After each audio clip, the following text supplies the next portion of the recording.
साथ डिबेट में। बीरेन जी, धन्यवाद आपका हमारे साथ जुड़ने के लिए। तो बताइए, ये अचानक शाम से मैं देख रहा हूं कि इस पर बड़ा तेज हो गया है कि जाति देखकर पुलिस गोली चला रही है, और अखिलेश यादव ने सीधा सीधा आरोप लगाया है कि पकड़कर 2 दिन पहले लाया गया, फिर सटाकर बंदूक गोली मार दी गई, इसकी सर्वोच्च न्यायालय जांच करे। पुलिस की तरफ से कोई स्टेटमेंट आया बीरेन जी? देखिए, जब भी कोई सरकार रहती तो ये एक बयान देती है कि अपराधी की कोई जाति नहीं होती।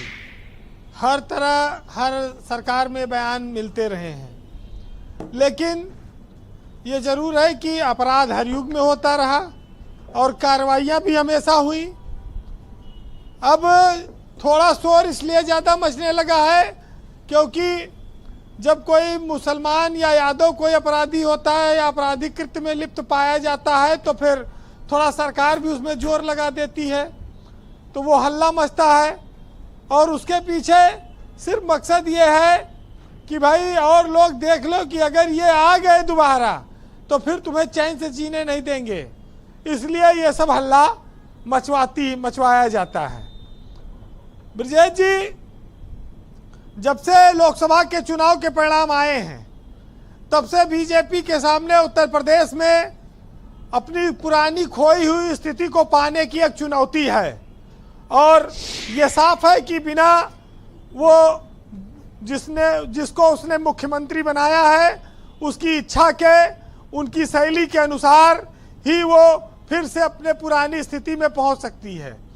तो योगी आदित्यनाथ को एक तरह से फ्री हैंड दे रखा है कि आप कड़े से कड़े निर्णय करिए, लेकिन समीकरण सब दुरुस्त करिए आगे चलकर।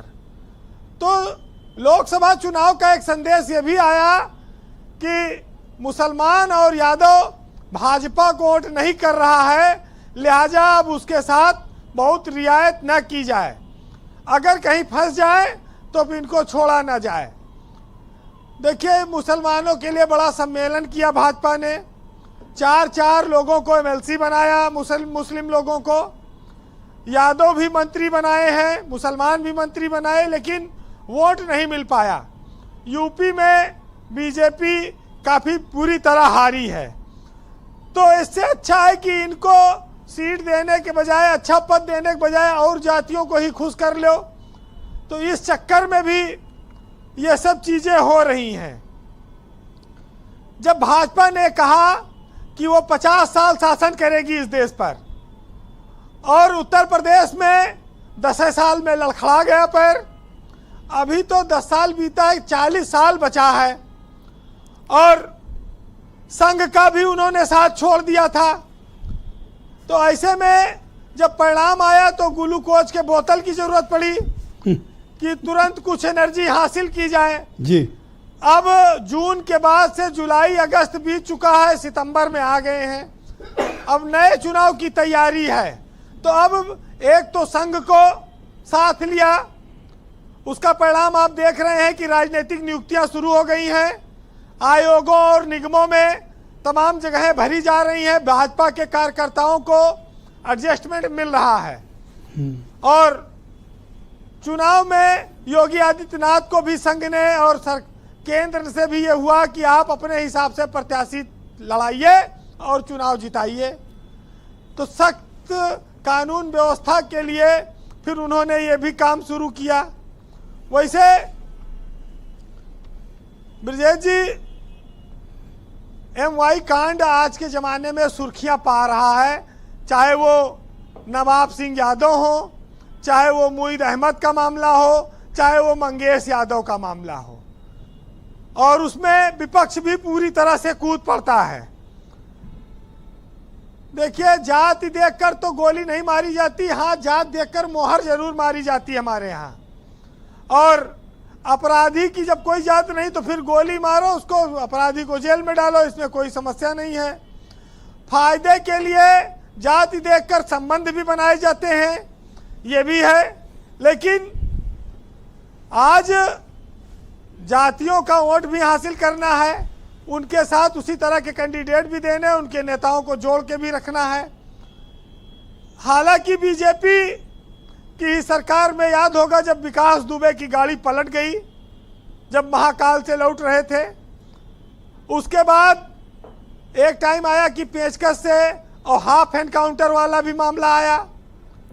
अब तक उत्तर प्रदेश में अगर आप देखिए तो ये 2017 से एक सेकंड ये पेचकस वाला क्या मामला है, थोड़ा ये बताओ, यहाँ सब जानना चाहते हैं। पेचकस क्या है? मतलब पुलिस जब इनकाउंटर नहीं कर पाती तो गोली की जगह पेचकस मार देती है पैर में और ले जाके अस्पताल में एडमिट करा देती है। सवेरे बताती अच्छा, है सच में ऐसा है? मुठभेड़ हुई और ऐसा फिर होता है? वो मरीज जो अपराधी है अस्पताल से शाम तक ठीक होकर डिस्चार्ज होकर जेल चला जाता है।